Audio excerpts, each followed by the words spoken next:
क्योंकि वो कोई क्वालिटी रोड नहीं है यहाँ पे। और यही एलबीएस नगर में डॉक्टर शिवराज पाटिल कह रहे थे कि मैं बादशाह हूँ, बादशाह हूँ। बादशाह की हुकूमत 1947 में खत्म हो गई और हमारे रायचूर के जो नए बादशाह की हुकूमत खत्म हो गई, उनको पता चला, आगे जाके बोले नाम देवरीति निगलर बंधन काल बढ़बेकु।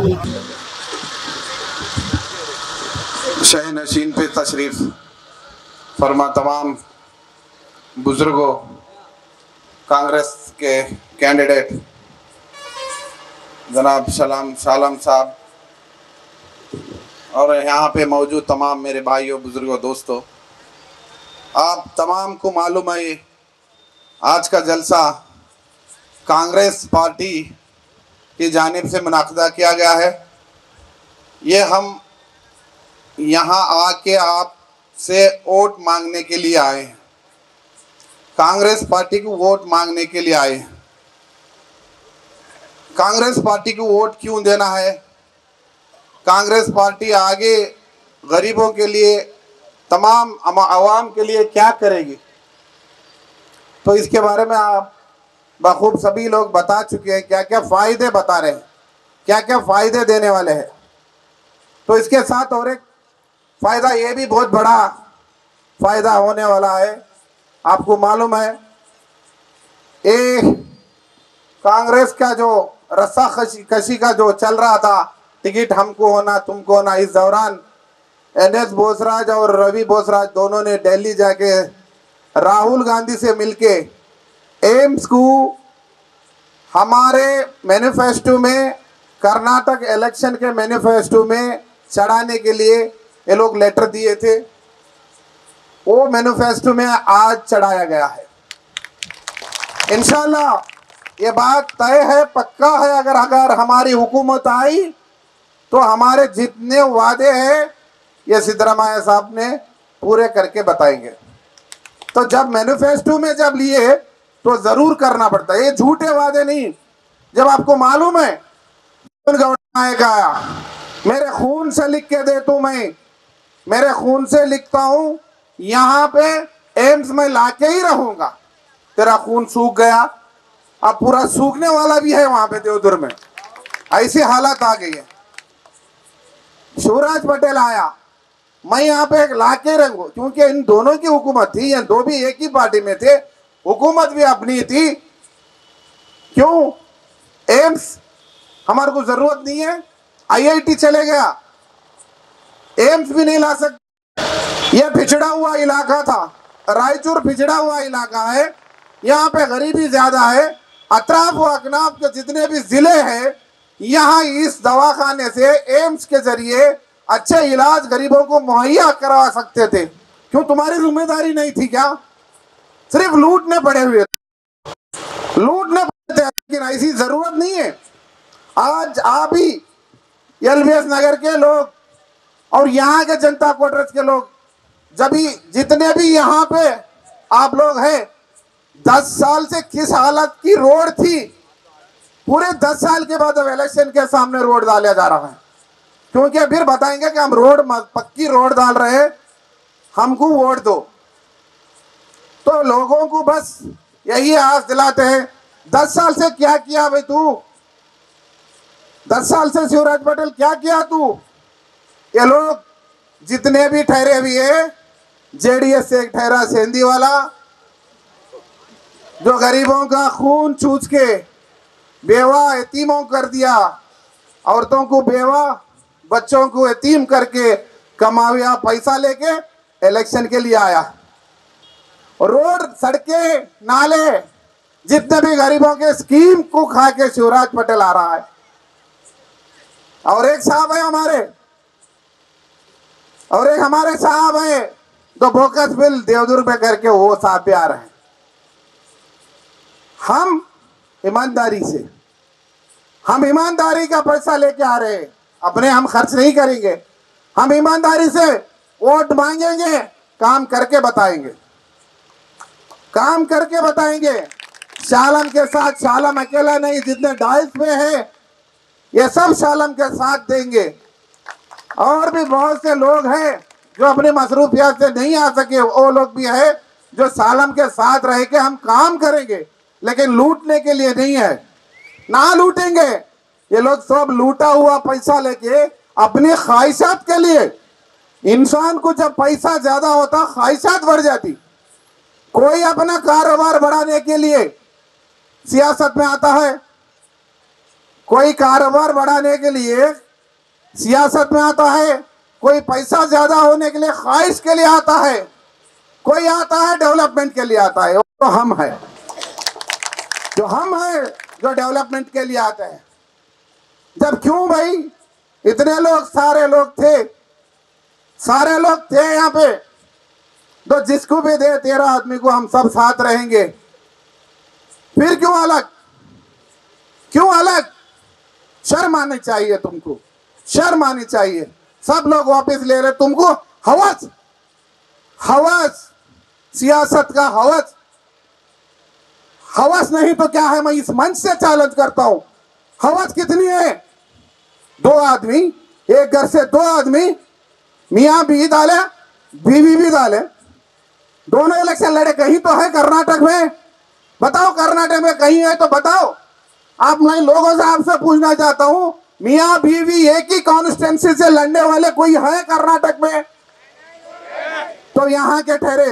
ये हवस नहीं तो क्या है? हवस नहीं तो क्या है? क्यों डाला भाई?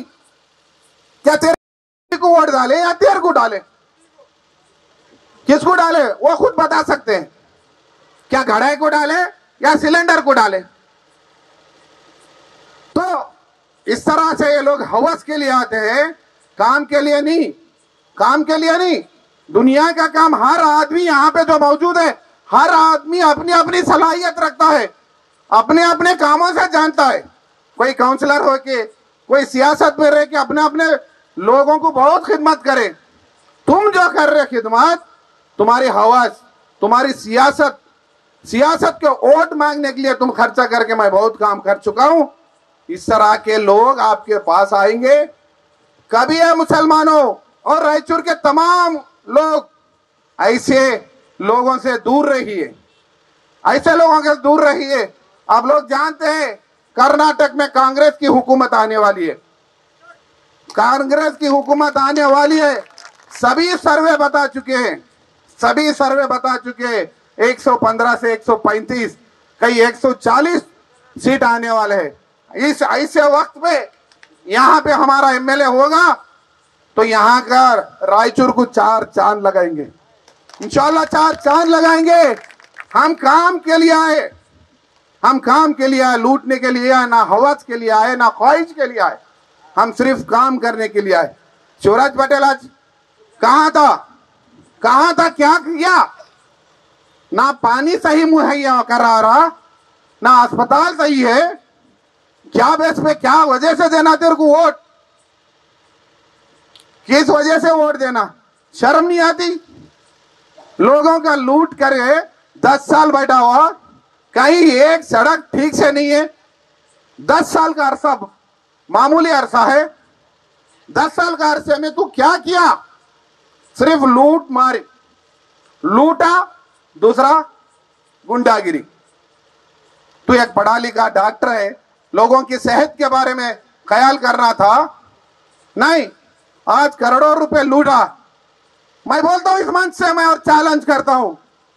चैलेंज का मतलब कि समझो, चैलेंज करता हूं, अगर तू लूटा नहीं है तो मैं बता दूं सबूत बताता हूं। तू नहीं लूटा है तो सबूत मैं बताता हूं। अगर तू लूटा है, लूटा हुआ पैसे का मेरे पास सबूत है, तू चैलेंज कर, तू मैं नहीं लूटा, तो या तो तू सियासत छोड़ना है या मैं रायचूर छोड़ना है। ये मामूल बात नहीं है। यहाँ सोशल मीडिया के जरिए हर तरफ जाता है बात, हर तरफ जाती है बात। मामूली बात है मैं रायचूर छोड़ना? मामूली बात है? फिर क्यों इतना बड़ा मैं चैलेंज ले रहा हूं? तेरे को आजा, मैं सबूत के साथ मैं आता हूं, तू कहां लूटा है। बगैर काम किए है बिल्ला बनाया, काम ही नहीं बिल्ला है, काम के ऊपर काम, बिल उठाया। बताऊं आजा मेरे सामने, मेरे पास ढेर है, ढेर तेरे चैलेंज, बार बार तेरे को चैलेंज कर रहा हूं, हर मंच से चैलेंज कर रहा हूं, क्यों नहीं आ रहा? लूटा हुआ पैसा आज जात जात को लड़ा लगा रहा है। ये पार्टी ऐसा है, ये पार्टी ही ऐसा है जो जात जात को लड़ा के हुकूमत करना चाहती है। हम लोग जाग जाना चाहिए, हम कांग्रेस को वोट देना है, हमारा वोट खराब नहीं होना। लोग पैसे के लालच बता के लोग वोट लेना चाहते हैं, हम हरगिज हरगिज हम लालच के लिए हम हरगिज फिसलना नहीं है।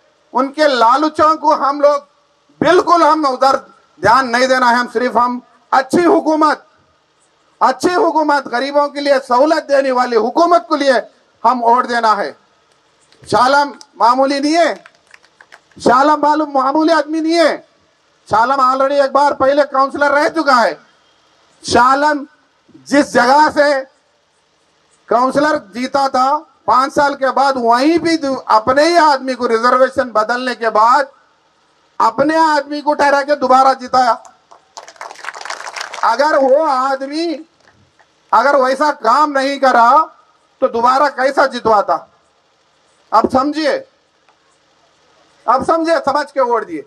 यहां पे आप समझिए पूरा सेंट्रल गवर्नमेंट ही यहां कर्नाटक में आके बसी हुई है।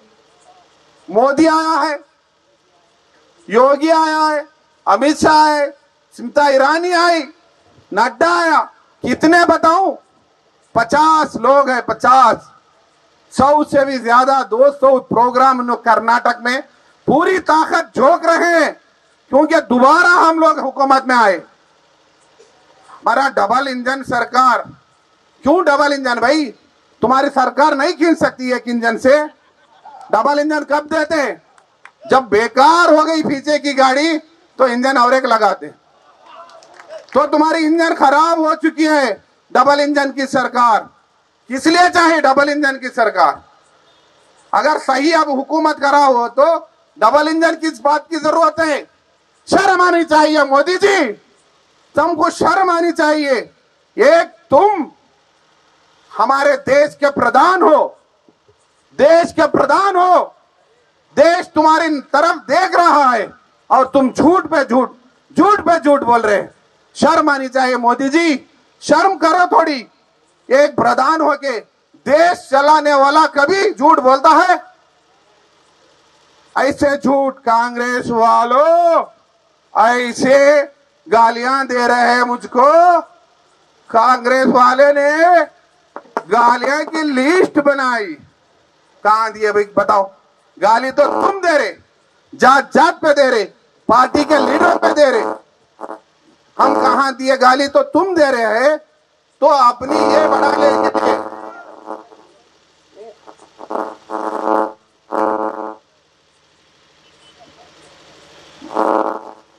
लोगों से सिंपत्ति बढ़ाने के लिए अरे मोदी को गाली दे रहे भाई कांग्रेस वाले।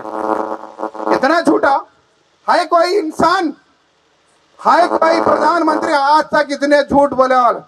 जब से हमारा मुल्क आजाद हुआ आज तक कोई प्रधानमंत्री इतना झूठ नहीं बोला।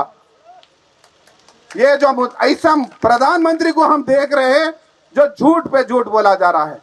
शर्म आनी चाहिए। वोट के लिए अपनी इज्जत, अपनी बात, अपने ओहदे को तक भूल गया इंसान। अब योगी आया, परसों योगी आया ना। ये योगी को ना संसार है ना मोदी को संसार है, ना उसको बच्चे हैं ना इसको बच्चे हैं, ना उसको बीवी है ना इसको बीवी। इनको संसार क्या मालूम है? संसार क्या होता है, गरीबी क्या होती है, जीना क्या होता है, आटा चावल का भाव क्या होता है, तुमको क्या मालूम है? तुम्हारे साथ जो है लुटेरे, उनका साथ देने के लिए तुम्हारे को ओहदा चाहिए, तुमको ओहदा चाहिए। परसों बराइचूर में आया, क्या बता रहा था यहां पे कांग्रेस वालों को और मुसलमानों को बुखार आया है। बुखार आया इसलिए एक बेहतरीन डॉक्टर है शिवराज पटेल, इनको इंजेक्शन दे के भगा दे। क्या भगाता है? क्या भगा? इंजेक्शन दे रहे बोले तो जमीनों को, रोडों को इंजेक्शन दिया है। बीमारी भगा बोले तो रोडों को इंजेक्शन देकर रोड लूट लिया, नाले लूट लिया। ये क्या दे सकता है? क्या दे सकता है?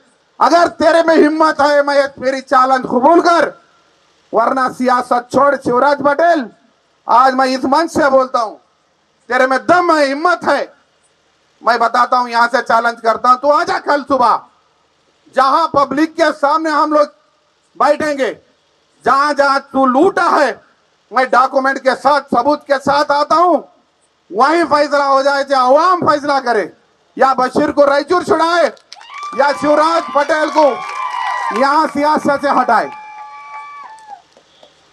रायचूर के तमाम मुसलमान भाई, तमाम अवाम, तमाम मेरे सभी भाइयों से मैं अदमन गुजारिश करता हूं, बस 10 साल तेरी सियासत देखे हैं, तेरा डेवलपमेंट देखे हैं, गंदा पानी पिला रहा है, गंदे सड़कें हैं, बस तेरी सियासत सिर्फ लूटने के लिए है। अब इसको वापस भगाना है। जहां शिवम, न्यू शिवम खोल दिया है, ऑलरेडी खोल दिया, हमारे रजाक साहब बता रहे थे, क्योंकि मैं इस बार हार रहा हूं, इस बार मैं हार रहा हूं। न्यू शिवम में जाके फिर मैं मेरी वही डॉक्टरी करना है। इसके लिए आप अपनी कमर कसिए, आप अपनी कमर कसिए, क्योंकि उसको भगाने के लिए हमारा कीमती वोट, एक एक वोट हमारा जाया नहीं होना चाहिए, एक एक वोट जाया नहीं होना चाहिए। हुकूमत, इलेक्शन कमीशन एक नया रूल भी लाया, आपको मालूम है, 80 साल से ज्यादा उम्र वालों को घर में ही वोट डाल रहे, घर में ही वोट डालने का स्कीम लाया है। ऑलरेडी शुरू हो चुका है, 3 दिन हो गया, 29 तारीख से 5 तारीख तक रहता है। वो कोई पोलिंग बूथ पे नहीं जाना, जो लंगड़े पांव से माजूर है, ये लोग भी पोलिंग बूथ तक जाने की जरूरत नहीं है। वोटिंग शुरू हो चुका है। हमारे घर में 80-90 साल के बुजुर्ग लोग हैं, उनका वोट घर तक ही आता है, डब्बा वहीं डलाओ। तो किसी हालत में एक वोट भी हमारे घर से जाया नहीं होना। ये अहद करके उठिए, यहां जो बैठे हो लोग, अहद करिए कि एक वोट भी हमारे घर से इस बार घर में रह ना जाए। मैं इसलिए बोलता हूं मेरे भाइयों, बड़ा कीमती वोट है हमारा वोट। हम हमारे भाई साजिद साहब बता रहे थे, हमारा वोट है, हमारा हथियार है। गुंडों को, ऐसे गुंडे सियासतदानों को गरीब मार नहीं सकता, जवाब नहीं दे सकता। कोई हमारा हक पूछा, बाजू रहे चमचे मारने आते, हमारा हक नहीं पूछ सकते।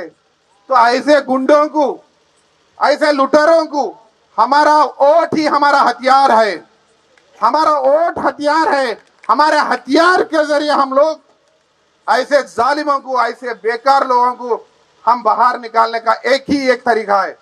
मैं मेरे भाइयों से मैं अजबर गुजारिश करता हूं, जो भी लालच दे, लालच पे हम नजर ना डाले। आने वाले दिनों में बदलाव चाहिए, बदलाव चाहिए। अगर दोबारा वही आ गया, अभी इतनी मस्ती आ गई उसमें, कोई कौन भी नजर नहीं आ रहा। करोड़ों के रुपए लूट चुका है, आंखों को पर्दा गिर चुका है। इसलिए वो कौन, मैं ही ट्रंप हूं, मैं ही मोदी हूं, मैं हूं सब कुछ हूं, मैं हूं भगवान हूं, कब आता है? जब उसके पास पैसे की मस्ती चढ़ने के बाद। आप लोग समझिए, बस वक्त का तकाजा है। हमारे कैंडिडेट भी बात कर रहा है, शाह आलम एक अच्छा कैंडिडेट है, हमारे से किसी से धोखा नहीं हुआ, ना मेरे से धोखा हुआ, ना किसी से धोखा नहीं हुआ। एक हालात आई, हम शाह आलम को टिकट देना पड़ा। बाद लोग बोलते बशीर भाई के साथ धोखा हुआ, नहीं, मैं मौजूद हूं, धोखा कुछ भी मेरे से नहीं हुआ। अगर एक जरा भी धोखा होता तो मैं इस मंच पे नजर नहीं आता था। मेरे पर धोखा नहीं हुआ, आप समझिए। वोट डालिए, हम आपके साथ हैं। हम जब बात देते हैं, जुबान देते हैं, हम करके बताते हैं। इंशाअल्लाह आप लोग तमाम कांग्रेस को वोट दे, हाथ के निशान के वोट दे के शाह आलम को भारी अक्षर से जिता के रायचूर में साबित करें, जो वो मुसलमानों के लिए, माइनॉरिटी के लिए टिकट बरकरार रहे। ऐसे जालिमों को भगाने के लिए ये मौका गंवाना नहीं। बस इतना कह के मैं अपनी जगह लेता हूँ। अल्लाह हाफिज। अस्सलाम वालेकुम रहमतुल्लाहि वबरकातुहू।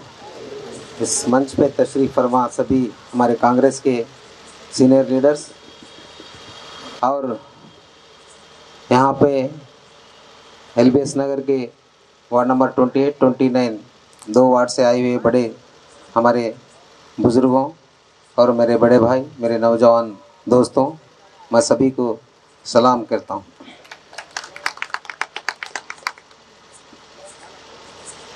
आप सभी को मालूम है कांग्रेस पार्टी मुझे यहाँ पर रायचूर कॉन्स्टिट्यूंसी से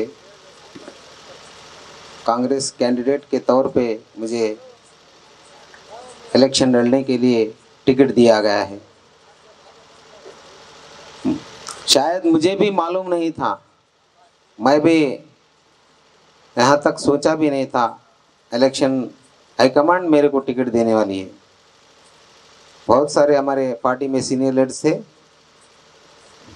फिर भी हाईकमांड ने मुझे भरोसा कर कर इस कॉन्स्टिट्यूंसी से मुझे इलेक्शन लड़ने के लिए सभी मेरे बड़े भाई, सभी लोगों की दुआ से, बोसराज साहब की एक आशीर्वाद से, रवि बोसराज के उनके आशीर्वाद से, और मेरे बड़े भाई मंच पे बैठे सभी लोग, सभी लीडर हमारे, उनकी दुआ से मुझे हाईकमांड और टिकट दिया है। रही बात मई 10 तारीख को जो पोलिंग होने वाला है, ये इलेक्शन सिर्फ कांग्रेस और बीजेपी के बीच में है। रायचूर में सिर्फ कांग्रेस और बीजेपी। थोड़े लोग बीजेपी के लोग जहाँ जहाँ माइनॉरिटी वार्ड्स है उस वार्ड्स के अंदर कुछ नौजवान लड़कों को भेजकर पैसों का एक 2000, 5000, 3000 पैसे देकर इंडिपेंडेंट कैंडिडेट को तुम सपोर्ट करो, बीजेपी को नको भाई, तुम वोट नको डालो, इंडिपेंडेंट को डालो। कहाँ कहाँ माइनॉरिटी वार्ड्स है वो माइनॉरिटी वार्ड के अंदर अपने लोगों को भेज रहे। थोड़े किस लिए भेज रहे आप सभी को मालूम है। मुसलमान के वोट अगर फूट जाते हैं थोड़ा बहुत, बीजेपी को फायदा होगा। वो इंडिपेंडेंट कैंडिडेट पैसे नहीं खर्चा कर रहा, हम कर देंगे, उन्हें उसका उन्हें कर रहा। बीजेपी वाले पैसा खर्चा कर रहे माइनॉरिटी के वार्ड के अंदर, इंडिपेंडेंट को तुम करो, कांग्रेस को नहीं करना तुम लोग, इंडिपेंडेंट को करो। ऐसा हर मुसलमान के वार्डों में, माइनॉरिटी वार्ड जहाँ जहाँ है, उन्हें अपने लोगों को छोड़कर इस तरह एक गंदी साजिश कर रहे हैं। इलेक्शन फेस टू फेस लड़ने के लिए हिम्मत नहीं है उनके पास, इलेक्शन फेस टू फेस लड़ने के लिए हिम्मत नहीं है। पीछे के दरवाजे से जो पीछे ये जो कुछ अलग अलग तरीके से गंदी सोच रखते हैं, सामने आमने सामने लड़ नहीं सक रहे वो लोग। इलेक्शन कांग्रेस और बीजेपी की लड़ाई है। ऐसे चंद लोगों को, इंडिपेंडेंट कैंडिडेट को जो सपोर्ट कर रहे हैं, ये लोग भी उनसे मिलकर एक, सभी मेरे बड़े भाई बशीर भाई बोले सही हक, मेरे बड़े भाई बशीर भाई के, बाबर भाई के, उनके सीनियर है, उन सीनियर लोग आए मेरे से, सबसे सीनियर लोग है। बशीर भाई का हक है, करीम भाई का है, बाबर भाई का है, असलम भाई का है, वो लोग सीनियर है मेरे से, उनको मिलना था। लेकिन वो लोग सब यहाँ स्टेज पे बैठकर, चलो भाई एक मुसलमान को टिकट पूछे थे, कांग्रेस पार्टी को मुसलमान को टिकट दिए, हम सब मिलकर कांग्रेस पार्टी को काम करना है, हमारे कैंडिडेट को जिताना है। मेरे को हिम्मत देकर, मेरे साथ ठहरकर, हर फंक्शन में, हर जगह अपने अपने हिसाब से काम करते हुए पार्टी के लिए काम कर रहे, पूरी ईमानदारी के साथ एक मिल्लत के लिए, कौम के लिए जो हाईकमान टिकट दिया उसको बचाना जरूरी है। ये कौम का दिल में दर्द रखते हुए वो लोग मेरे साथ खड़े हैं, मैं उनका दिल से शुक्रिया अदा करता हूँ। इलेक्शन एक कैंडिडेट को देखने का नहीं है, इलेक्शन कैंडिडेट का नहीं है, पार्टी का भी, जो पार्टी है वो पार्टी इंपॉर्टेंट है। जो कर्नाटक स्टेट के अंदर आज पूरे हर एग्जिट पोल देख लीजिए, हर टीवी के एग्जिट पोल देख लीजिए, कांग्रेस गवर्नमेंट का क्लियर मेजॉरिटी है, क्लियर मेजॉरिटी है कांग्रेस गवर्नमेंट। कर्नाटक में कांग्रेस गवर्नमेंट आ रही है। और रायचूर में भी 10 साल जो शिवराज पाटिल यहाँ पर पावर में थे, जो रायचूर की हालत उन्होंने करा है, जो काम मैं हजारों करोड़ फंड लाया, मैं काम करा बोल के झूठे बातें जो बोलने से कहाँ बोले वहाँ फिर रहे ना। आप सभी लोग देख रहे रोडों की हालत, नालियों की हालत, सब अलग अलग तरीके से। ये 2 वार्डों का हालत भी मुझे गली गली मालूम है, मेरे एलबीएस नगर के हर एक गली मालूम है मेरे को, 28, 29। मैं एक क्लास 1 कॉन्ट्रैक्टर हूँ। मैं 15-20 साल से डेवलपमेंट के बारे में मुझे बहुत कुछ अल्लाह के फसल से जानकारी है, काम करने का एक तजुर्बा है मेरे को। हर एक चीज़ काम करने की मेरे पास अल्लाह के फसल से काबिलियत है। मैं काम करने के लिए हमारे बड़े भाई है, सभी लोग उनके डायरेक्शन रहेंगे, उनके साथ रहेंगे।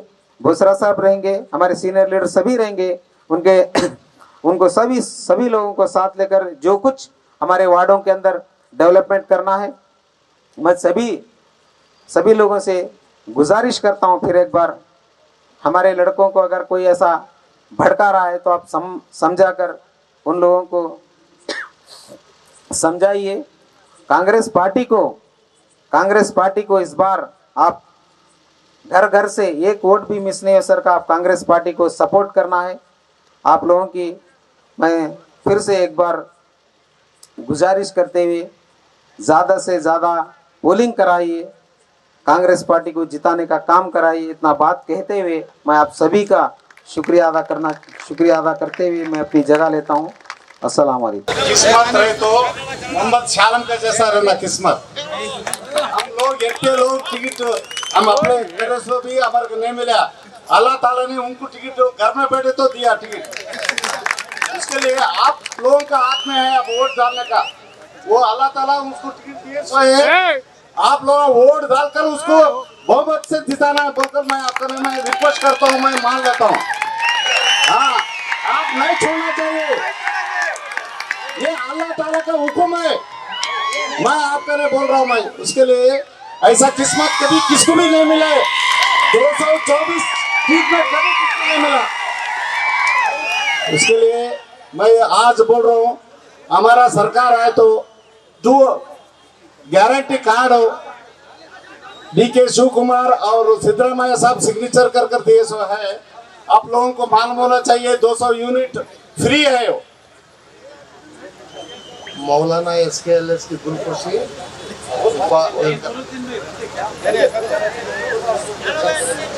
और तुम्हारे को मालूम होना चाहिए, डिग्री कोई अनएम्प्लॉय रहे तो घर में बैठे तो भी उनको 3000 रुपए देने का, हर महीना उनको 3000 रुपए आता है। डिप्लोमा कोर्स कोई करे उनको भी 1500 रुपए आता है। घर में 3 जने रहे तो 30 kg चावल भी फ्री है। और तुम्हें स्पेशली औरतों के लिए कहाँ भी जाओ तुम्हारे को बस फ्री है, औरतों के लिए कहाँ भी जा सकते स्टेट में। ये हमारा सरकार कांग्रेस सरकार आए बाद आप लोगों को ये सब भी सहूलत है। उसके लिए मैं बोल रहा हूँ, आप लोग इंशाल्लाह आप लोग मोहम्मद शालम को जिताकर बहुत वोट से जिताकर आप दिखाना चाहिए। रायचूर में 10 साल से हमें क्या बीजेपी गवर्नमेंट में हमें जिए, हम कैसे जिए आपको भी मालूम है, हमको भी मालूम है। उसके लिए कैसा भी करके आप कांग्रेस गवर्नमेंट लाना चाहिए और मोहम्मद शालम को बहुमत से जीता हो बोलकर मैं आपको रिक्वेस्ट करता हूँ। हमारे DSS टीम की तरफ से जनरल सेक्रेटरी डिस्ट्रिक्ट प्रेसिडेंट नरसिम्लो वो कांग्रेस पार्टी ज्वाइन करे हैं, उनकी तरफ से पहले शालम भाई को खाड़ दो, शालम भाई को दो। नहीं ठहरो सर, पहले आपको ज्वाइन करा लेते। शालम भाई कैंडिडेट इनकी गुलपोशी कर रहे हैं।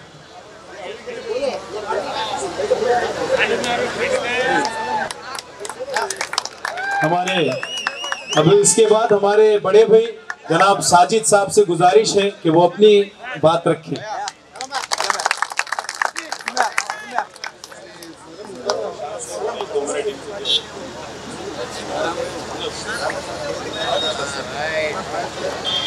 अस्सलामुअलैकुम, आदाब व तस्लीम। शहनशीन पर मौजूद तमामी सीनियर कायदीन और कांग्रेस पार्टी के इस बार के असम्बली इंतखाबात के उम्मीदवार मोहम्मद शालम साहब और यहाँ मेरे सामने बैठे हुए बुजुर्ग हजरात, नौजवान साथियों और इज्जतदार माँ और बहनों, जैसा कि आप जानते हैं इंतखाबात की गर्मी है, हर पार्टी अपना अपना माल लेकर बाजार में आई है कि हमारा प्रोडक्ट अच्छा है, आप इसको खरीदिए या इसको वोट दीजिए। मगर हम यहाँ इतना ही कहेंगे कि ये अकेला ही चला था जानिबे मंजिल, ये अकेला ही चला था जानिबे मंजिल, लोग आते गए कारवां बनता गया। और ये कारवां आप देख रहे हैं, 12 दूल्हों में से एक दूल्हे को चुना गया है, कांग्रेस की टिकट को 12 जने जीते थे। इसलिए आप लोगों से गुजारिश है कि ज्यादा कुछ नहीं करना है हमको। 10 तारीख के दिन सुबह फजर की नमाज पढ़ के अल्लाह का नाम लेके घर के बाहर निकलना है। खासकर नौजवान, जिस भी मुल्क का नौजवान जागता है उस मुल्क की तकदीर आसमान को पहुंचती है। 10 तारीख के दिन फजर की नमाज पढ़ के अपने वोट डालकर, अपने घर वालों के वोट डालकर शालम भाई को भारी अक्सरियत से कामयाब बनाना है। इसलिए कि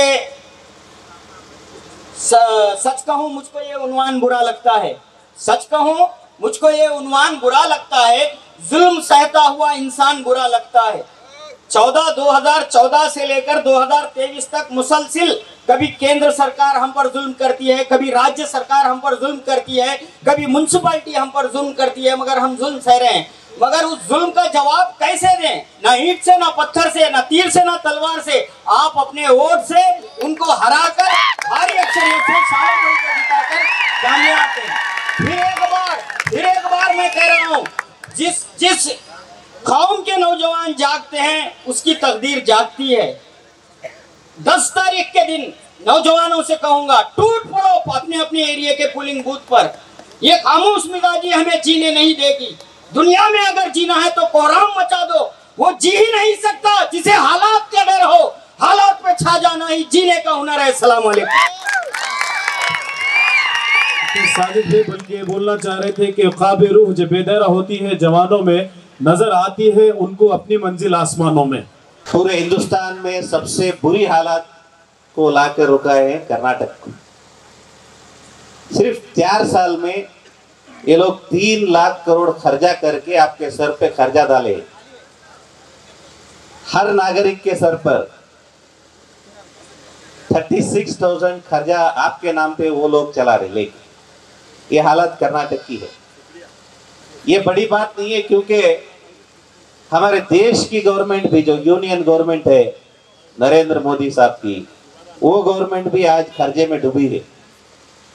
पिछले 70 साल में जो कांग्रेस गवर्नमेंट खर्चा करी थी 2014 तक, वो सिर्फ 55 लाख करोड़ था। 70 साल का खर्चा। अभी ये 9 साल का खर्चा है, ये 1,08,000 करोड़ एक्स्ट्रा हुआ। टोटल 1,63,000 करोड़।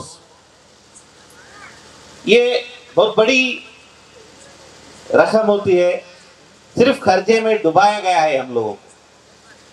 ये एक नेशनल लेवल में डिबेट चल रहा है। अभी आप जानते हैं कि कर्नाटक की गवर्नमेंट पिछले 4 साल से जो हुकूमत करी है, पूरे कोई ऐसा स्कीम नहीं है जो आप लोगों को पहुंचा है। कोई नया घर नहीं दिए,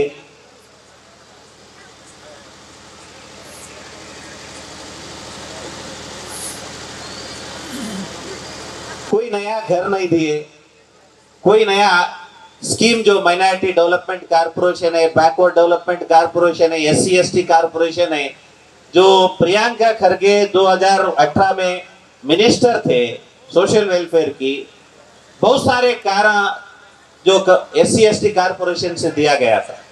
जो जमीर अहमद साहब है, उससे पहले खमरुल इस्लाम साहब माइनॉरिटी मिनिस्टर थे, बहुत सारे प्रोग्राम्स माइनॉरिटी डिपार्टमेंट से चलते थे। आप सब जानते हैं, एक प्रोग्राम बहुत पॉपुलर था जो मरहूम खमरुल इस्लाम साहब का था, वो शादी भाग्य था।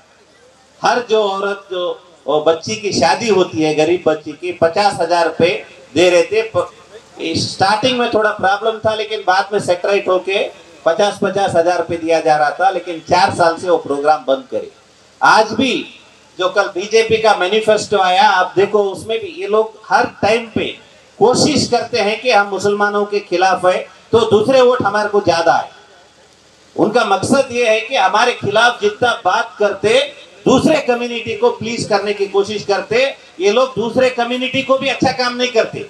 आज तक एक नया हॉस्टल सैंक्शन नहीं करे बैकवर्ड क्लास को, SC/ST को, और जो भी जितने भी डिपार्टमेंट है, एक नया स्कूल सैंक्शन नहीं करे, नया एक रेसिडेंशियल स्कूल सैंक्शन नहीं करे। पिछले 5 साल की आप लिस्ट देखो, ऐसा कोई नया काम ये गवर्नमेंट करे नहीं। इनका मकसद ये है कि ये लूटने के लिए ऐसे गवर्नमेंट है। पूरे देश में कर्नाटक में इतना गिरा हुआ सिचुएशन कभी नहीं आया था कि कर्नाटक में आज 40% के नाम पे पूरे देश में कर्नाटक गवर्नमेंट को पहचाना जाता है। ये जो श्रेय है ये बोम्मई गवर्नमेंट को जाता है ये 40% कमीशन।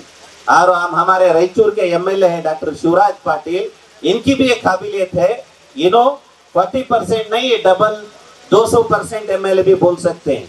आप जानते हैं यही रोड एलबीएस नगर का रोड 5 साल में दूसरी बार बन रहा। तो सब एक इमारत बनाते, कोई एक रोड बनाते तो मिनिमम 5 साल 10 साल चलता। यही रोड, मैं यहीं पे था, यही रोड 5 साल में दूसरी बार बन रहा है। तो ये इनकी हालात है।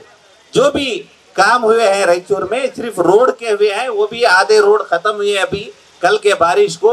अभी आधे रोड जो शिवराज पाटिल हारेंगे मई 13 तारीख को, उसके बाद वो भी रोड चले जाएंगे। कोई रास्ते बचने वाले नहीं है रायचूर में, क्योंकि वो कोई क्वालिटी रोड नहीं है यहाँ पे। और यही एलबीएस नगर में डॉक्टर शिवराज पाटिल कह रहे थे कि मैं बादशाह हूँ, बादशाह हूँ। बादशाह की हुकूमत 1947 में खत्म हो गई और हमारे रायचूर के जो नए बादशाह है उनकी हुकूमत मई 13 को खत्म होने वाली है। थोड़ा आगे जाकर बादशाह की हुकूमत खत्म हो गई, उनको पता चला, आगे जाके बोले नान देवरतीनी निवेलर बंधन काल बढ़बेकु बोल के। कहीं ऐसा ना हो कि बसवेश्वर सर्कल में बैठ के सब लोग आके मेरे पाँव पड़ के जाओ बोल के बैठने वाला है। कोई गारंटी नहीं है, क्योंकि अपने आप को आदमी जब वो देवर मानता है तो कुछ भी बोल सकता है लोगों के लिए। ऐसा कोई चीज नहीं है। डॉक्टर शिवराज पाटिल जो है, आप जानते हैं 6 महीने पहले 6 लोग रायचूर में गंदा पानी पी के मरे हुए हैं। म्युनिसिपालिटी सप्लाई करे सब पानी, इसके जिम्मेदार कौन है? डॉक्टर शिवराज पाटिल ही है। ऐसा आप बताइए रायचूर में ऐसा कोसो नया प्रोग्राम आया है, नई इमारत आई है, नई स्कीम आई है, नया कोई चीज रायचूर में पिछले 10 साल में डॉक्टर शिवराज पाटिल के पीरियड में नहीं आई। रिंग रोड बताए, अभी तक रिंग रोड बना नहीं। पेपर में ऐड दिए रिंग रोड सैंक्शन हुआ बोल के, लेकिन वो बाईपास नेशनल हाईवे रोड था। हर गांव में नेशनल हाईवे बाईपास होता है, उसको ये लोग नेशनल हाईवे बाईपास को रिंग रोड बता के हमें बेवकूफ बनाने की कोशिश करे। एयरपोर्ट बनाते बोले, अभी तक वो स्टार्ट भी नहीं हुआ। डीसी ऑफिस पिछले 5 साल से बना रहे, अभी तक खत्म होने की बात नहीं है। ऐसे कोई भी चीज ले रायचूर में कोई चीज कंप्लीट नहीं है। इसलिए मैं बोल रहा हूं कि रायचूर के एमएलए डॉक्टर शिवराज पाटिल को एक इनकम्प्लीट, अधूरा एमएलए बोल सकते हैं। कोई प्रोग्राम कंप्लीट नहीं करे। एक पढ़ा लिखा आदमी असेंबली में जाके बात करना चाहिए था। 2 बार असेंबली में बात करा। एक बार जब आईआईटी के लिए हम रायचूर के लोग लड़ रहे थे, उस टाइम पे 5 मिनट बात किया, वो आईआईटी चले गई। अब एम्स के लिए पिछले 1 साल से हम लड़ रहे हैं, तो एम्स के लिए 5 मिनट असेंबली में बात किया, वो एम्स भी जाने के सूरत में है। अगर कांग्रेस गवर्नमेंट आई तो एम्स आने वाला है, ऐसा आज के मैनिफेस्टो में, कांग्रेस के मैनिफेस्टो में वो भी डाले हुए।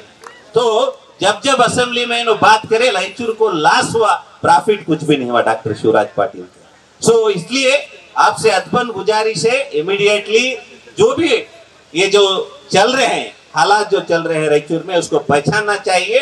पहचान कर हम लोग जो 10 तारीख को इलेक्शन होने वाला है, वोटिंग होने वाला है, उस टाइम पे ज्यादा से ज्यादा लोग कांग्रेस को वोट डाल के हमारे कैंडिडेट मोहम्मद शाह आलम भाई को जिताने की हम सब मिलकर कोशिश करेंगे इंशाल्लाह। शुक्रिया।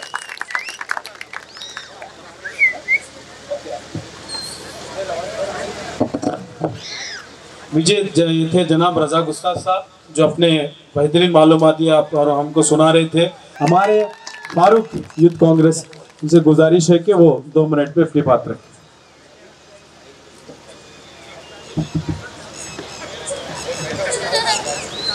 स्टेज पर मौजूद हमारे सभी पार्टी के सीनियर लीडर्स, वक्त का तगाजा कम है इसीलिए सभी के नाम लेना ये नहीं समझ रहा हूँ, माफ़ी चाहता हूँ।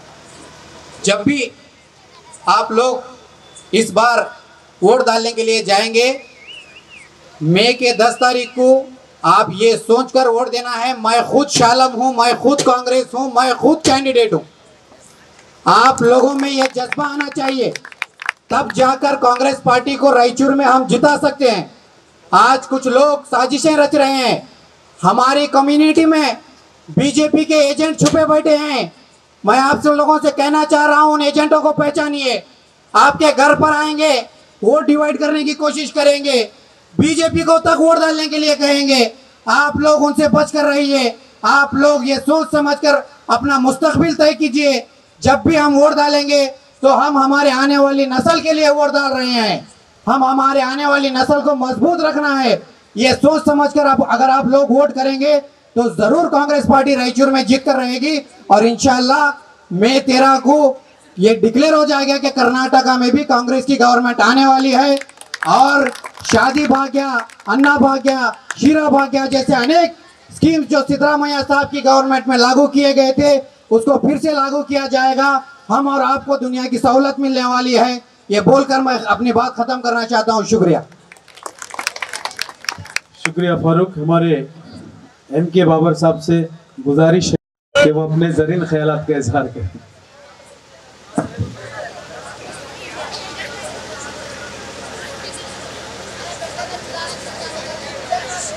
मंच पे बैठे हुए सारे मेरे पार्टी के सीनियर लीडर्स और LBS नगर के सारे मेरे भाइयों और बहनों, आप सबको MK बाबर का सलाम। आज 2023 का असेंबली इलेक्शन के लिए आपका ने अपील करने का है। पीछे 10 साल से क्या हुआ, कैसा हुआ, इसके जिम्मेदार कौन थे, ये सब सोच रखते हुए मैं 2 बात रखना चाह रहा हूँ। हम 10 से 12 आदमी थे, कांग्रेस से टिकट पूछे थे। आज सब लोग हम मंच पे, इसमें कोई शक नहीं। एक ही इंसान 12, एक ही इंसान, उन्हें भी वादा करे थे नहीं हम पार्टी टिकट हमारे लोगों को किसी को तो मिले तो हम नहीं ठहरते लेते। इसके पीछे किसकी साजिश है मैं उसके बारे में ज़्यादा बात नहीं करता हूँ और उनके खिलाफ भी बात नहीं करता। मैं एक किसी सिकावट पे बात नहीं करना चाह रहा हूँ। ये जो है आप सब जानते, मैं ज़्यादा समझाने को भी नहीं करता। मैं हम एक के बारे में बात करने से पहले हमारी ताकत हम आजमाना, हम इलेक्शन कैसा करना, ये बहुत ज़रूरी है। अब वो कुछ लोग बोलते हैं गैस ब्लास्ट होता 13 तारीख के बाद, हो जाता हो। गैस ब्लास्ट नहीं होना, किसी को तकलीफ नहीं होना, बहुत गैस खत्म होना हो। वो गैस खत्म होने के लिए पूरा तुम्हारा वोट सही तरीके से घर में जितने भी लोग हैं एक भी वोट वेस्ट नहीं करे। सरकार हमारे मोहम्मद शालम को डालना बोल को मैं अपील कर रहा हूँ। किस लिए डाला? देखो 2013 में बहुत सारे लोग, एक पढ़ा लिखा आदमी शिवराज पाटिल डॉक्टर अच्छा है बोल को बहुत सारे लोग, हमारे लोग भी डाले, बहुत सारे लोग भी डाल को उनको जिताए। उनकी जिम्मेदारी क्या थी? डॉक्टर साहब की जिम्मेदारी क्या थी? पहला बात तो 24 घंटे पानी देना, दूसरा बात तो हेल्थ के लिए देख लेना, तीसरा बात तो सिटी की डेवलपमेंट देख लेना, चौथा बात तो रिंग रोड जितना भी था वो सब करना। इसमें कोर्स तो ये काम अगर तुम हाथ उठा कर बोलो करे तो मैं बोले तो मैं सियासत छोड़ने को रेडी हूँ। हाँ, रिंग रोड जैसा है अजका से यरमर्स तक हुआ, बाकी का सब वैसे छोड़ा। उसके बारे में कभी तो एक मीटिंग करें, किस लिए रुकिया काम हो, किस वजह से रुकिया, इसकी जिम्मेदारी मेरी थी। मैं आवाज उठा को कहा तो फिर काम कर को बताना लोगों में जाना बोलते सो नहीं था। ओपेक हॉस्पिटल सिविल हॉस्पिटल को मर्ज करे। ओपेक का क्या था? सुपर स्पेशलिस्ट हॉस्पिटल बोलते सो था। कहाँ भी नहीं मिलते सो ट्रीटमेंट यहाँ पर मिलते था। आप सब जानते हुए बहुत सारे लोग ओपेक में ट्रीटमेंट कराए, पहले कराए नहीं तुम। जब कैसा था हॉस्पिटल, आज कैसा है? डॉक्टर होने नाते डॉक्टर वो कर भी आपका जिम्मेदारी क्या है नहीं समझते हुए आज ओपेक हॉस्पिटल देखो कोंडाड़वा कहाँ बोले वहाँ काटी, कहाँ बोले वहाँ कचरा, अंदर जान गए तो कि ना ये ओपेक हॉस्पिटल क्या सिविल हॉस्पिटल से भी बदतर हो गया। ऐसा आदमी तुम्हारे को ना क्या, ऐसा डॉक्टर शिवराज पाटिल तुम्हारे को ना क्या होना क्या तुम्हारे को। अब इनको हटाने का एक मौका आया नहीं। पानी देखो तुम, गोजल पानी आ रहा नहीं तुम्हारे 2-4 दिन से। तुम कहाँ भी कितना भी बारिश है तो ऐसा पानी कहाँ भी नहीं आता। तुम दूसरे सिटी में जाओ, तुम गुलबर्गा जाओ, हुबली जाओ, बಳ್ಳारी जाओ, दावणगेरा जाओ, पानी साफ सुफ अच्छा पानी चाहता। और उनको 3-4 दिन वहाँ गलीज पानी आ रहा, उसके बारे में आज तक भी आवाज़ नहीं उठाए। मैं काम करी हूँ, मैं 800 करोड़ लेकर आई, 700 करोड़ लेकर आई, 1000 करोड़ लेकर। ठीक है भाई, तुम लेकर आए, लेकर किसको दिए? कहाँ पर डेवलपमेंट करे बोलो शिवराज पाटिल साहब? कहाँ करे बोलो? किसका जॉब भरे तुम? किस लिए काम करे? ये सब लोग जान रहे, लोग जानते हुए हमारे पूछते बाबर भाई ऐसा पूछो, तुम ऐसा पूछो बोल रहे। हम पूछने के हमारे से भी ज्यादा 100 गुना पब्लिक ही हुशार हो गई उनके खिलाफ वोट करने के लिए। हुई नहीं तुम? मैं एक ही गुजारिश कर रहा हूँ, तुम हाथ उठा को बोलो हमारे घर में जितने भी वोट है पूरे वोट मैं शालम भाई को डाल, तुम लोग को सब जने हाथ उठा बोलो। गारंटी है? गारंटी। 80% से भी ज्यादा हमारा पोलिंग होना, 80% से भी ज्यादा पोलिंग है तो उसी दिन शाम में डिक्लेयर हो जाते हैं शालम भाई कलार खेल को फूलंकार दल को जीते बोल को डिपार्टमेंट ये कर देता। ये ऐसा एक मौका आया, तुम किसी का बात न सुनो, घर तक आते 5,000 10,000 एक कोट को वत्ता दे तुम ले ना पैसा नको ले बोल नहीं बोल ले को चुप खामोशी अकरार करो। तुम जिसको वोट डालना दिल में तय करे वो कर को बतलाओ, आइंदा पैसा नहीं चलता तुम्हारे सामने। पैसा चलता क्या? पैसा का मगरूर है, पैसे बांट को मैं वोट ले तुम बोलते सो वो दुल में है। पैसा हमारे का नहीं चलता। पैसा चलता क्या? आज पैसा चलेगा, कल के दिन क्या होते हम उनके गुलाम हो जाते। कल तुम वोट क्या फ्री में डाले, हम पैसा दिए तुम डाले बोल को घर तक क्या भी अगर पूछने गए तो पूरा खजील कर को भेज देते, बेइज्जती कर को भेज देते। ये हमारे जरूरत है क्या? हम वैसा भी जी रहे नहीं, ऐसा भी जी रहे नहीं। वक्त को कौन तो रोक सकते हैं? वक्त को कौन तो रोक सकते हैं? नहीं रोक सकते।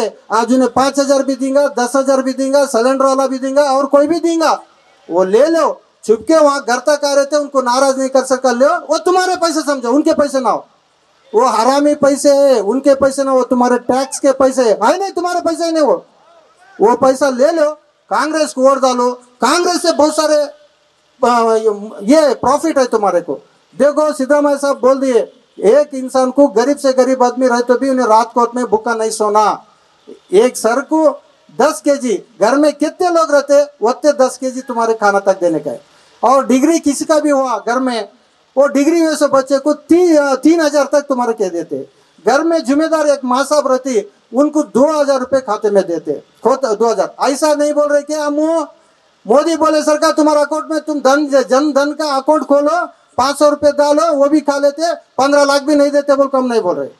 वो बोल दिया उन्हें क्या बड़े बाद में से वही इनको पूछो, शाह को पूछो, एक जुमला था झूठ बोलकर तुम वोट लेना चाह रहे क्या? हमारे झूठ बोलकर वोट कर लेना करना। जो हकीकत में चल रहा है आजकल क्या होगा, पूरे रेट्स बढ़ गए नहीं, पूरे रेट्स बढ़ गए। फिर पीछे से तुम्हारे कुछ चूल को खा रहे, हर तरीके से तुम्हारे नोच को खाना चाह रहे रेट्स में। तुम करे तो नाश्ता, तुम्हारे पैसे से नाश्ता करे तो तुम GST बन रहे नहीं। फिर वही पैसा उसमें मार ले सो, चोरी करे पैसा तुम्हारे लेकर बांटते। धोखेबाजों का बात नको सुनो। मोदी बोले सरकार हम 15 लाख 20 लाख डालते बोल नहीं बोल रहे। हमारी हाथ की पहुंच कितनी तक है वती तक तुम्हारे गरीब लोगों के साथ देना बोलते सो हमारा पार्टी का हाईकमांड का वादा है। हाईकमांड का वादा है। मैं एक ही बोलना चाह रहा हूँ, ये बोलना नहीं मैं बोल रहा हूँ, मैपन से नहीं बोल रहा हूँ मैं। देखो हालात बदलते गई। आज जो भी शालम भाई को टिकट मिली, अगर आइंदा हम नहीं जीते तो यही लास्ट रंगा। ये हम सब जने स्ट्राइक कर को रायचूर की सारी हवाम रोजदारा हमारे कम से कम 4-5 हजार लोग रोजदारा फोन कर को बाबर भाई तुम कदम उठा रहे, अच्छा उठाओ, हम तुम्हारे साथ में, हम रोजा रहते हुए भी तुम्हारा दुआ करते। वो दुआ के लोगों से वो सारे लोग जितने भी हमारी हवाम दुआ करी, उस वजह से हमारे शालम भाई को टिकट मिला, अल्लाह ताला उनको नवाजा। अब हमारी काम हो गई नहीं, अब तुम्हारा काम है, तुम एक भी वोट मिस नहीं करे सरकार, पूरे वोट ये करो। और 80 साल के ऊपर रहे सालों को घर तक को तुम्हारे मशीन लेकर को वोट डाल जाते। तुम कोई भी ज्यादा से तकलीफ उठाने के नको, पोलिंग ज्यादा से ज्यादा कर को बतलाओ, मेहरबानी कर को। आप सबका हाथ जोड़ते हुए मैं फिर एक बार ये पूछ रहा हूँ, ये बार अगर चले गई फिर कभी भी जिंदगी में तुम कांग्रेस टिकट की हासिल नहीं कर सकते। ये मेरा पर्सनल वादा है, मैं बोल रहा हूँ, आपको जगाना चाह रहा हूँ। अल्लाह की वजह से मेहरबानी कर को आप सब जने वोटिंग करो, कांग्रेस को वोट करो और किसी के खिलाफ बात मत करो। मैं हाथ जोड़ कर बोल रहा हूँ, आज इलेक्शन आता कल चले जाता, दुश्मनी कायम रखने की सरकार किसी के बात मत करो। आए साले भी खुशी, नया साले भी खुशी, सबके मिलजुल को भाईचारा रखो, सबका वोट लेको। शालम भाई जीता तो जीता बोलते सो मैं ये कर रहा हूँ। और हमारे बशीर भाई आगे बात करना चाह रहे, उन्हें बहुत स्ट्रांग बात करते, जरा अच्छा खाना खोले सुनता हूँ। हाँ मेहरबानी करो, vote for vote for vote for जीतेगे भाई जीतेगे। जीतेंगे भाई जीतेंगे। ठीक है, शुक्रिया। हम शालम भाई नहीं ठहरे, हम सब जने कैंडिडेट रेसर का बोल को हमारा वोट कंपलसरी हमारे शालम भाई डालो। हम जितने भी मंच पे ठहरे, मंच पे बैठे से हम सब जने शालम भाई का हाथ मजबूत करते हुए उनको असेंबली को भेजने का तय कर दिए। तुम सबकी दुआ और वोट भी बहुत जरूरी है। इंशाल्लाह आने वाले दिनों में 10 तारीख के दिन पूरे तरीके से वोटिंग करो बोल मैं हाथ जोड़ते हुए पूछते हुए आपका शुक्रिया अदा करता हूँ मुझे बात करने के लिए दिया सर, शुक्रिया। मेरी जगह मैं लेना चाह रहा हूँ हमारा ಜನಾಂಗದ ಅಭ್ಯರ್ಥಿ ಅಲ್ಲ, ಕಾಂಗ್ರೆಸ್ ಪಾರ್ಟಿ ರಾಷ್ಟ್ರೀಯ ಪಕ್ಷ. ಅದು ರಾಷ್ಟ್ರೀಯ ಪಕ್ಷವನ್ನ ಗೆಲ್ಲಿಸ್ತಕ್ಕಂಥ ಜವಾಬ್ದಾರಿ ನಿಮ್ಮ ಮೇಲೆ ಅಷ್ಟೇ ಇಲ್ಲ, ನಮ್ಮ ಮೇಲೂ ಇದೆ. ಎಲೆಕ್ಷನ್ ನಿಂತಿದ್ದು ಶಾಲಮಲ್ಲ, ಅಂಬಣ್ಣರೋಲಿ. ಇದೇ ತರನೇ ಈ ರಾಯಚೂರಲ್ಲಿ ಇರ್ತಕ್ಕಂಥ ಪ್ರತಿಯೊಬ್ಬರು ಕೂಡ ಶಪಥ ಮಾಡಿದ್ರೆ ಶಾಲಂಬೈ ಕ್ಷಣಗಳಲ್ಲೇ ಯಾವುದೇ ಲೆಕ್ಕಾಚಾರದ ಮೀರಿಸಿ ಖಂಡಿತ ಗೆಲ್ತಾರೆ. ಅದಕ್ಕೋಸ್ಕರ ಮೇ 10ನೇ ತಾರೀಕಿಗೆ ಬೆಳಗ್ಗೆ 7 ಗಂಟೆಯಿಂದ ರಾತ್ರಿ 8 ಆಗಲಿ ಓಟ್ ಹಾಕ್ತಕ್ಕಂಥ ಕೆಲಸ ಮಾಡಬೇಕು. ಯಾಕೆ ಕಾಂಗ್ರೆಸ್ ಓಟ್ ಹಾಕಬೇಕು ಅನ್ನೋದು ಫಸ್ಟ್ ತಿಳ್ಕೊಳ್ಳಿ, ನಿಮ್ಗೆ ಗೊತ್ತಿದೆ ಅದು. ಆದ್ರೂ ಕೂಡ ನೆಕ್ಸ್ಟ್ ಬಿಜೆಪಿ ಸರ್ಕಾರ ಈಗಾಗಲೇ 8 ವರ್ಷ ಆಳಿದೆ, ನೆಕ್ಸ್ಟ್ ನಾವೇ ಬರ್ತೀವಿ ಅಂತ ಕನಸು ಕಾಣಕತ್ತಾರ. ಒಂದು ವೇಳೆ ನೆಕ್ಸ್ಟ್ 5 ವರ್ಷ ಅವರೇ ಬಂದ್ರೆ ನೀವು ಯಾರು ಕೂಡ ನಮಾಜ್ ಮಾಡೋಕ್ಕಾಗಲ್ಲ. ಎಷ್ಟು ಗಂಟೆ ನಮಾಜ್ ಮಾಡಬೇಕು, ಏನ್ ನಮಾಜ್ ಮಾಡಬೇಕು, ಯಾವ ಬಟ್ಟೆ ಹಾಕಬೇಕು, ಯಾವ ಊಟ ಮಾಡಬೇಕು, ಯಾವ ಪಠ್ಯಕ್ರಮನ ನೀವು ಕಲಿಬೇಕು ಸ್ಕೂಲ್ಗಳಲ್ಲಿ ಅನ್ನೋದು ಡಿಸೈಡ್ ಮಾಡ್ತಕ್ಕಂಥದ್ದು RSS ಸರ್ಕಾರ, ಕೇಶವ ಕೃಪಾ ಸರ್ಕಾರ. ಇದನ್ನು ದೃಷ್ಟಿಯಲ್ಲಿ ಇಟ್ಕೊಂಡು ದಲಿತ್ ಮುಸ್ಲಿಂ ಹಿಂದೂಗಳೆಲ್ಲ ಸೇರಿಕೊಂಡು ಇವತ್ತು ಕಾಂಗ್ರೆಸ್ ಪಕ್ಷ ಬಿಟ್ಟರೆ ಬೇರೆ ದಾರಿನೇ ಇಲ್ಲ. ಆದರೆ RSS ನವರು ಹೇಳ್ತಾರೆ ಹಿಂದೂಗಳೇ ಬೇರೆ ಮುಸ್ಲಿಮರೇ ಬೇರೆ ಅಂತ.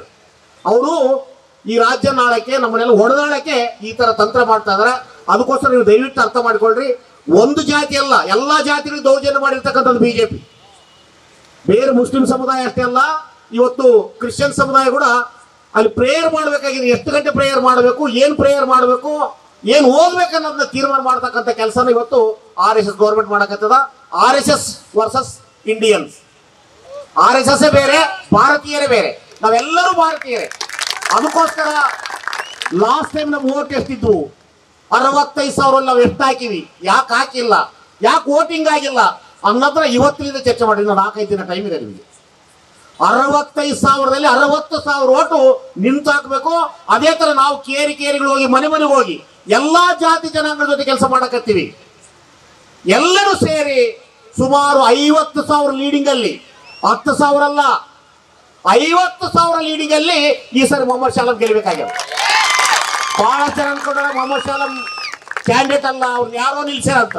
ಇಡೀ ರಾಯಚೂರು ಜನರು 10 ವರ್ಷ ಈ ಬಿಜೆಪಿ ಸರ್ಕಾರವನ್ನ ಅವ್ರ ಆಡಳಿತವನ್ನು ನೋಡಿ ರೋಸಿ ಇವತ್ತು ಮೊಹಮ್ಮದ್ ಶಾಲಂ ಅವ್ರು ನಿಲ್ಸಿದ್ದಾರೆ. ಕೇವಲ ಯಾರೋ ನಿಲ್ಸಿರ್ತಕ್ಕಂಥದ್ದಲ್ಲ, ಇದರಿಂದ ಬಹಳಷ್ಟು ಜನ ತ್ಯಾಗ ಮಾಡ್ಯಾರ. ಅವ್ರು ದಕ್ಕಬೇಕಾಗಿರ್ತಕ್ಕಂಥ ಎಲ್ಲ ಅವಕಾಶಗಳನ್ನ ಇವತ್ತು ಕಮ್ಯುನಿಟಿ ಕೊಟ್ಟಾರ. ಇಲ್ಲಿ ಕಮ್ಯುನಿಟಿ ನಿಂತಿಲ್ಲ, ಇಡೀ ರಾಯಚೂರಲ್ಲಿ ಇರ್ತಕ್ಕಂಥ ಜನರು ನಾವು ನಿಂತೀವಿ ಅಂತ ಹೇಳಿ 50,000 ಲೀಡಲ್ಲಿ ಗೆಲ್ತಕ್ಕಂಥ ಶಪಥ ನಾವು ಮಾಡ್ಬೇಕಾಗಿದೆ. ಇದು ಮಾಡದೆ ಹೋದ್ರೆ ಮತ್ತೊಂದ್ ಸಾರಿ 20 ವರ್ಷ ಇಲ್ಲಿ ಬಿಜೆಪಿನೇ ಇರ್ತದ. ಈ ರಾಜ್ಯದಲ್ಲಿ ಎಲ್ಲಾ ಜನಾಂಗಗಳು ಸರ್ವನಾಶ ಆಗ್ತಾವ.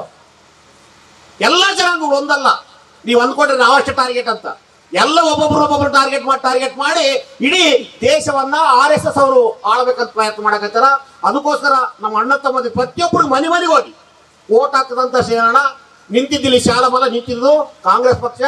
ಅಸ್ತನ ಗುರುತು ಅಷ್ಟೇ, ಅಸ್ತನೇ ಕಾಣ್ಬೇಕು ನಮಗೆ. ಶಾಲಂ ಕಾಣಬಾರ್ದು, ಮತ್ತೊಬ್ರು ಕಾಣಬಾರ್ದು. ಅಸ್ತ ಗುರುತು ಎಲ್ಲೇ ಐತೆ ಅದಕ್ಕೆ ಪ್ರೆಸರ್ವ್ ಮಾಡ್ತಕ್ಕಂಥ ಕೆಲಸ ಮಾಡೋಣ. ಇದೊಂದೇ ಅಣ್ಣ ಹೇಳಿದ್ರು, ನೀವು ಯಾರನ್ನ ತಲವಾರು ತಗೊಂಡು ಯುದ್ಧ ಮಾಡಬೇಕಾಗಿಲ್ಲ. ಅಂಬೇಡ್ಕರ್ ಕೊಟ್ಟಿರ್ತಕ್ಕಂಥ ಕಾನೂನು ಇದು. ಒಂದು 50-70 ವರ್ಷದ ಕೆಳಗಡೆ ಯಾರು ಓಟ್ ಹಾಕೋ ಅಧಿಕಾರ ಇರಲಿಲ್ಲ ಈ ದೇಶದಲ್ಲಿ. ಅದು ಯಾವುದೇ ಜನಾಂಗ ಇರ್ಬೋದು. ಓಟ್ ಹಾಕೋರು ಯಾರು 25 ಎಕರೆ ಭೂಮಿ ಅವರಷ್ಟೇ ಓಟ್ ಹಾಕ್ತಿದ್ರು, ಯಾರು ಡಿಗ್ರಿ ಪಡೆದಿದ್ರು ಅವರಷ್ಟೇ ಓಟ್ ಹಾಕ್ತಿದ್ರು, ಯಾರು ಇನ್ಕಮ್ ಟ್ಯಾಕ್ಸ್ ಕಟ್ತಿದ್ರು ಅವರಷ್ಟೇ ಓಟ್ ಹಾಕ್ತಿದ್ರು. ಈ 3 ಜನ ಬಿಟ್ರೆ ಓಟ್ ಹಾಕೋರೇ ಇರಲಿಲ್ಲ. 576 ಸಂಸ್ಥಾನಗಳಿದ್ವಲ್ಲ ಇಂಡಿಯಾದಲ್ಲಿ, 576 ರಾಜ್ಯರಷ್ಟೇ ಓಟ್ ಹಾಕ್ತಿದ್ರು. ಅವ್ರು 2 ಓಟ್ ಹಾಕ್ತಿದ್ದಿಲ್ಲ. ಅವ್ರು ಕೂಡ ಓಟ್ ಹಾಕೋ ಅಧಿಕಾರ ಇಲ್ಲ. ಆ ಅಧಿಕಾರ ಕೊಟ್ಟಿದ್ದೆ ಅಂಬೇಡ್ಕರ್. ಅದಕ್ಕೋಸ್ಕರ ಇಂಥ ಅಂಬೇಡ್ಕರ್ ಅನ್ನ, ಇಂಥ ಟಿಪ್ಪುವನ್ನ ನೀವು ಮತ್ತೊಂದ್ಸರಿ ಸ್ಮರಿಸ್ಕೊಳ್ತಾ, ಅಂಬೇಡ್ಕರ್ ಮತ್ತೆ ಟಿಪ್ಪು, ಕನಕದಾಸರು ಎಲ್ಲ ಸಾಮಾಜಿಕ ಪರಿವರ್ತನಕಾರರು ಇವತ್ತು ದೇಶದ ಒಳ್ಳೆಯದಕ್ಕೋಸ್ಕರ ಮಾಡಕತ್ತಾರ. RSS ಅಷ್ಟೇ ಜನ ವಿರೋಧಿ, ಜನಾಂಗ ವಿರೋಧಿ, ಎಲ್ಲ ಧರ್ಮ ವಿರೋಧಿ ಅನ್ನೋದ್ರ ತೀರ್ಮಾನ ಮಾಡ್ಬೇಕಾಗಿದೆ. ಬಿಜೆಪಿ ಅಷ್ಟೇ ಅಲ್ಲ ಮುಖ, ಅದರಿಂದ ಇರ್ತಕ್ಕಂಥದ್ದು RSS, ಅದರಿಂದ ಇರ್ತಕ್ಕಂಥದ್ದು ನಾಗ್ಪುರ್, ಅದರಿಂದ ಇರ್ತಕ್ಕಂಥ ಕೇಶವ ಕೃಪಾ, ಇದಕ್ಕೆ ನೀವು ಡಿಕ್ಕಿ ಕೊಡಬೇಕಾಗಿದೆ. ಅದಕ್ಕೋಸ್ಕರ ದಯವಿಟ್ಟು ಎಲ್ಲ ಅಣ್ಣ ತಮ್ಮಂದಿರು 4-5 ದಿನ ನೀವು ನಿದ್ದೆ ಮಾಡಬಾರ್ದು. ಕೇವಲ ಮೀಟಿಂಗ್ ನಾವು ಸೇರೋದು ಕೆಲವರು ಗೊತ್ತಾಗಬೇಕಷ್ಟೇ. ಮನೆ ಮನೆಗೆ ಹೋಗಿ ನಮ್ಮ ಮತನ್ನ ಕಾಂಗ್ರೆಸ್ ಪಕ್ಷಕ್ಕೆ ಕೈ ಗುರುತಿಗೆ ಹಾಕ್ತಕ್ಕಂಥ ಕೆಲಸ ನೀವು ಪ್ರಾಮಾಣಿಕವಾಗಿ ಮಾಡಿ.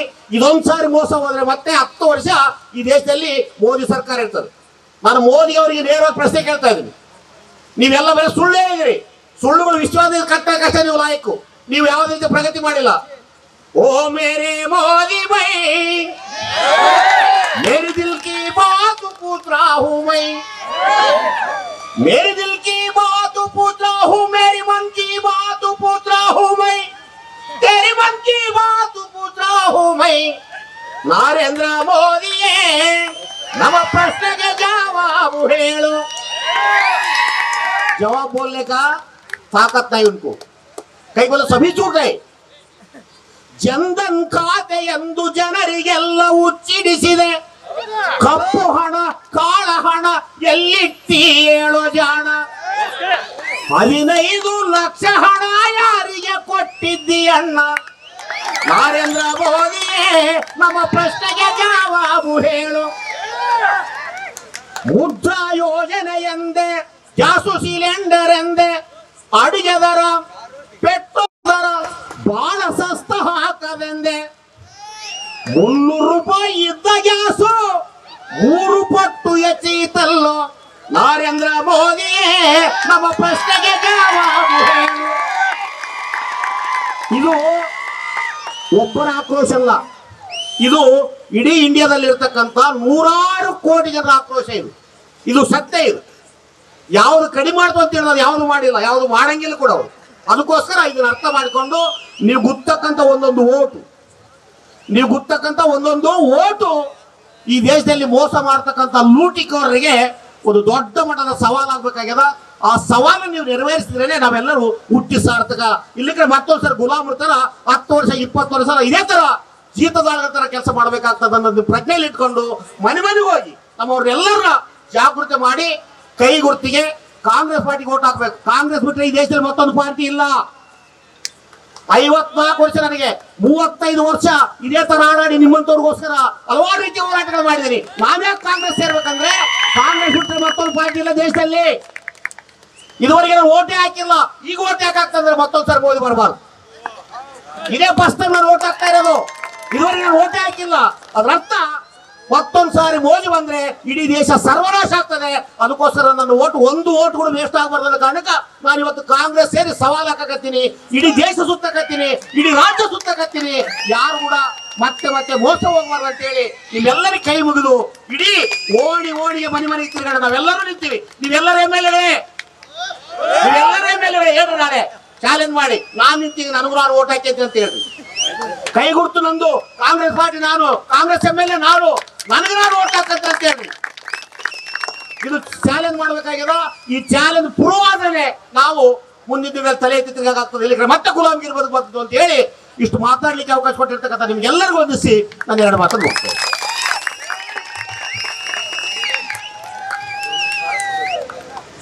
अमरना अरोली साहब जो अपने अच्छे अंदाज में बात रखे. हमारे रजाक भाई से गुजारिश है कि वो हमारे कैंडिडेट शालम भाई की गुलपोशी करें.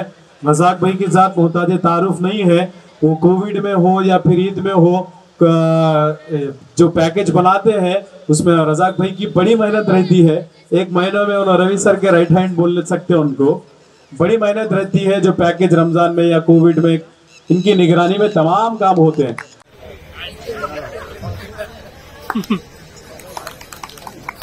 अमरना अरोली साहब से रिक्वेस्ट है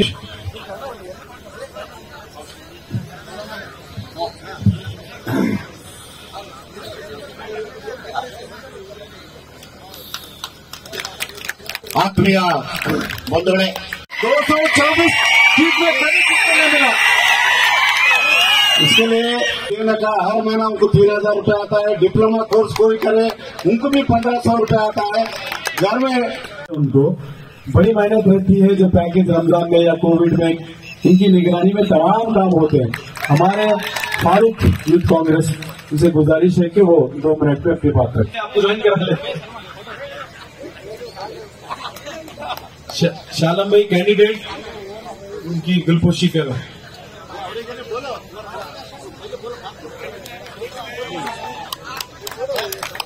हमारे अभी इसके बाद हमारे बड़े भाई जनाब साजिद साहब से गुजारिश है कि वो अपनी बात रखें।